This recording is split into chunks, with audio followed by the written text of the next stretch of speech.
नमस्कार, मी Mansi. News अनकटच्या prime time मध्ये तुम्हा सगळ्यांचं स्वागत करते. बातमीपत्राला सुरुवात करण्याआधी नजर टाकूया बातमीपत्रातील काही महत्त्वाच्या हेडलाईन्सवर. एकनाथ शिंदेंना मुख्यमंत्री करण्याची शिवसेनेची मागणी, तर देवेंद्र फडणवीस मुख्यमंत्री व्हावेत म्हणून राष्ट्रवादी काँग्रेसच्या सर्व आमदारांनी केला ठराव संमत. अर्जुन खोतकरांच्या समर्थकांकडून फिक्स कॅबिनेट मंत्री अशी बॅनरबाजी. नुसती विधान परिषदेवर बोलवण करू नका, तर महसूल किंवा शिक्षण खाते द्या, हाकेंची मोठी मागणी. आणि कार्तिकी एकादशी निमित्त हरिनामाच्या गजराने आळंदी दुमदुमली. आता पाहूयात सविस्तर वृत्त. राज्यात महायुतीला घवघवीत यश मिळाल्यानंतर एकनाथ शिंदेंनाच मुख्यमंत्री करा असा सूर शिवसेनेतून येतोय, तर देवेंद्र फडणवीस मुख्यमंत्री व्हावेत म्हणून राष्ट्रवादी काँग्रेसच्या सर्व आमदारांनी ठराव संमत केल्याची माहिती मिळतेय. अशातच आता शिवसेनेकडून महाराष्ट्रात बिहार पॅटर्न राबवा आणि एकनाथ शिंदेंना मुख्यमंत्री करा अशी मागणी आता जोर पकडतेय. सर्व ओबीसी समाज भारतीय जनता पार्टीच्या पाठीशी उभा राहिल्याने महायुतीचा विजय झाला असे सांगत ओबीसी आंदोलक नवनाथ वाघमारे यांनी आज मनोज जरांगे यांच्यावर सडकून टीका केली. मनोज जरांगे यांनी आपलं तोंड काळं करून हिमालयात जाऊन बसावं अशी टीका करत जरांगेंनी ओबीसी नेत्यांना टार्गेट केल्यामुळे आता ओबीसी समाज जागा झाला असून आता महाराष्ट्रात फक्त ओबीसी फॅक्टर चालणार असल्याचं मत वाघमारे यांनी व्यक्त केलंय. आज महाराष्ट्राचा निकाल हा ओबीसीचा विजय आहे आणि जरांगे नावाच्या छपरी माणसाचा पराजय आहे.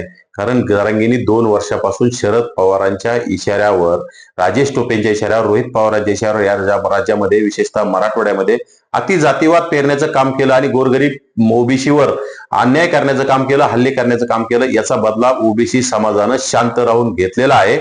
आणि आजचा भाजपचा विजय म्हणजे पूर्ण ओबीसीचा विजय आहे. पूर्ण ओबीसी समाज भाजपच्या पाठीशी सुप्तपणे होता आणि या विजयाचं भाजपचं नेतृत्व देवेंद्र फडणवीस करतात. देवेंद्र फडणवीसांच्या पाठीशी ओबीसी समाज उभा राहिला, कारण देवेंद्र फडणवीसांना सुद्धा जरांगे नावाच्या माकडानं टार्गेट करण्याचं काम केलं. कारण देवेंद्र फडणवीस छोट्या समाजातून येतात म्हणून त्यांना टार्गेट करतात आणि मुख्यमंत्री एकनाथ शिंदे मोठ्या समाजातून येतात, त्यांना कधी ते बोलले नाही.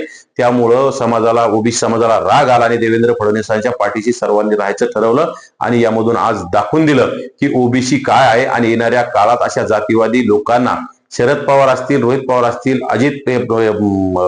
राजेश टोपे असतील, पृथ्वीराज चव्हाण असतील, बच्चू कडू असतील, अशा जातीवादी भामट्यांना नक्कीच ओबीसी समाज आता इथून पुढे कुठलंच ठेवणार नाही. कुठल्याही निवडणुकीमध्ये त्यांना जशा तसं उत्तर देत राहणार. विधानसभा निवडणुकीत महाविकास आघाडीला मोठा फटका बसलाय. महाविकास आघाडीचा घटक पक्ष असलेल्या शिवसेना ठाकरे गटाचाही या निवडणुकीत पराभव झालाय. उद्धव ठाकरे यांच्या अध्यक्षतेखाली विधानसभेच्या नवनिर्वाचित सदस्यांसह आज बैठक पार पडली. या बैठकीत विधानसभेचे नवनिर्वाचित सदस्य आणि विधान परिषदेचे सदस्य उपस्थित होते. यावेळी विधानसभेच्या शिवसेना गटनेतेपदी भास्कर जाधव यांची निवड सर्वानुमते करण्यात आली आहे. प्रदोत म्हणून सुनील प्रभू यांची निवड करण्यात आली आहे, तर विधानसभा आणि विधान परिषदेचे संयुक्त गटनेता म्हणून आदित्य ठाकरे यांची नियुक्ती करण्यात आली आहे. या निर्णयानंतर खासदार नरेश म्हस्के यांनी उद्धव ठाकरेंवर निशाणा साधलाय. विधानसभा निवडणुकीत महाविकास आघाडीचा सुफडा साफ झालाय, तर महायुतीचे 236 उमेदवार निवडून आलेत.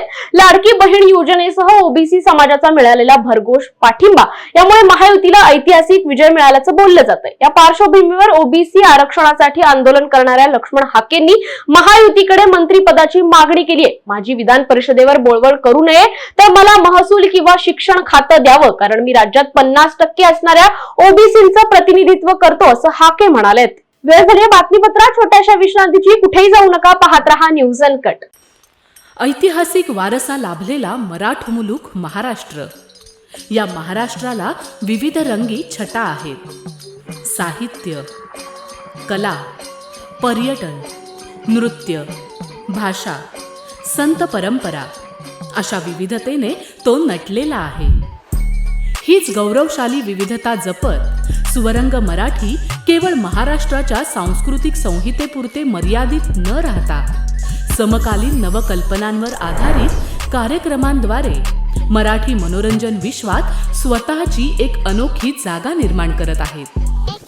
मराठी मनोरंजन क्षेत्रातील उत्तम दिग्दर्शक, लेखक आणि निर्मात्यांच्या प्रतिभेचा पुरेपूर वापर करून मनोरंजनाचा आगळा वेगळा रंग उधळण्यास आम्ही सज्ज आहोत.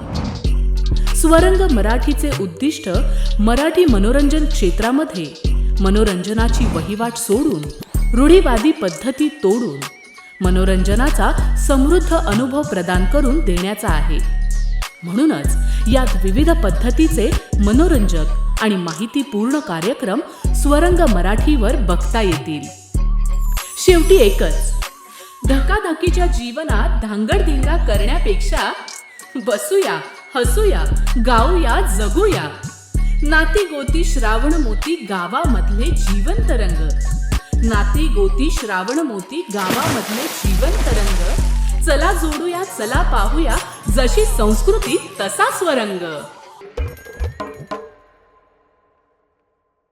विश्रांतीनंतर बातमीपत्रात पुन्हा एकदा स्वागत करतेय. जालना शहर आणि परिसरात अर्जुन खोतकर यांच्या समर्थकांकडून फिक्स कॅबिनेट मंत्री अशा आशयाचे बॅनर लावण्यात आले. तसेच बदनापूर विधानसभा मतदारसंघातून नारायण कुचे यांचा सलग तिसऱ्यांदा मोठ्या मताधिक्याने विजय झाल्याबद्दल कुचे यांच्या समर्थकांनीही बदनापूर शहरात मंत्रीपदाची बॅनरबाजी केल्याचं पाहायला मिळालंय. राष्ट्रवादी काँग्रेसचे ज्येष्ठ नेते आणि मंत्री दिलीप वळसे पाटील यांनी आज राष्ट्रवादी काँग्रेसचे संस्थापक शरद पवार यांची भेट घेतली. दिवंगत नेते आणि माजी मुख्यमंत्री यशवंतराव चव्हाण यांची आज जयंती, त्यानिमित्त YB चव्हाण प्रतिष्ठानच्या बैठकीसाठी दिलीप वळसे पाटील आणि शरद पवार एकत्र आले होते. त्यावेळी वळसे पाटील यांनी सध्याच्या निवडणूक निकालावर शरद पवार यांच्याशी थोडक्यात चर्चा केली. यंदाची निवडणूक ही वेगळ्या प्रकारची निवडणूक झाल्याचं शरद पवार यांनी म्हटलंय. असेही वळसे पाटील यांनी शरद पवारांच्या भेटीनंतर माध्यमांशी बोलताना सांगितलंय. राष्ट्रवादी काँग्रेस शरद पवार गटाचे नेते माजी मंत्री राजेश टोपे यांचा घनसावंगी मतदारसंघातून अत्यंत अटीतटीच्या लढतीत धक्कादायक पराभव झाला. त्यानंतर त्यांनी समाज माध्यमांवर कवी सुरेश भट यांची विझलो आज जरी मी, हा माझा अंत नाही ही कविता पोस्ट करून आपल्या भावना व्यक्त केल्यात. शिवाय नव्या उमेदीने, उत्साहाने आणि सामर्थ्याने हा आशावाद देखील टोपे यांनी कवितेच्या माध्यमातून व्यक्त केलाय. वेळ झाली आहे बातमीपत्रात छोट्याशा विश्रांतीची. कुठेही जाऊ नका, पाहत रहा न्यूज अनकट. ऐतिहासिक वारसा लाभलेला मराठ मुलूक महाराष्ट्र. या महाराष्ट्राला विविध रंगी छटा आहेत. साहित्य, कला, पर्यटन, नृत्य, भाषा, संत परंपरा अशा विविधतेने तो नटलेला आहे.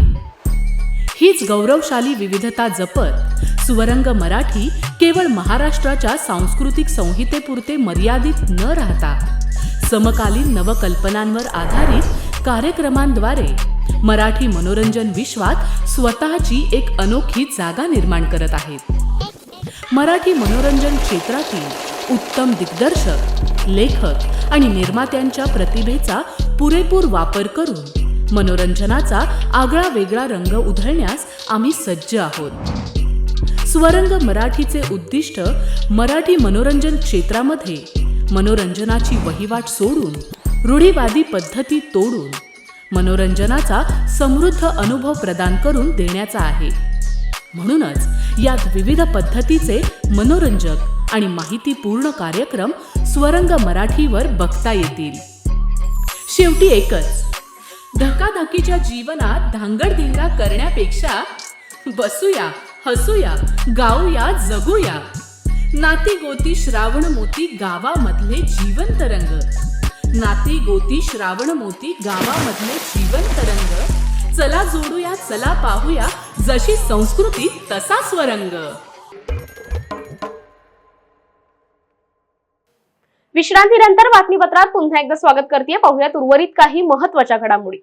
भारतीय नागरिकांसाठी आज एक महत्त्वपूर्ण बातमी समोर आली असून LPG गॅस सिलेंडर वापरणाऱ्या ग्राहकांसाठी सरकारने नवीन नियम आणि सवलतींची घोषणा केली आहे. या नव्या नियमांमुळे काही लोकांची सबसिडी बंद होणार असली तरी अनेकांना मोठ्या प्रमाणात आर्थिक दिलासा मिळणार आहे.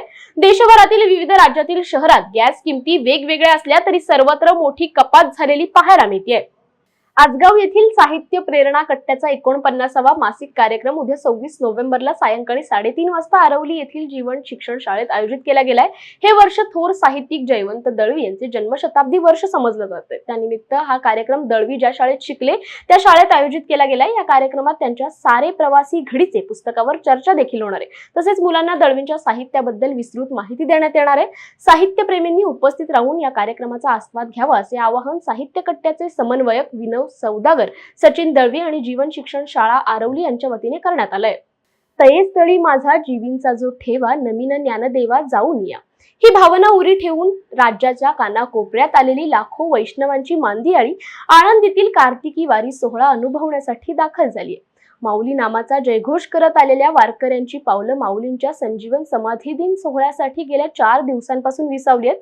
शहरात सर्वच रस्त्यांवर वारकऱ्यांचा उत्साह आणि हरिनामाच्या गजराने आळंदी दुमदुमून गेली आहे. वेळ झाली या बातमीसह प्राईम टाइम मध्ये इथेच थांबायची. पाहत रहा न्यूज अनकट.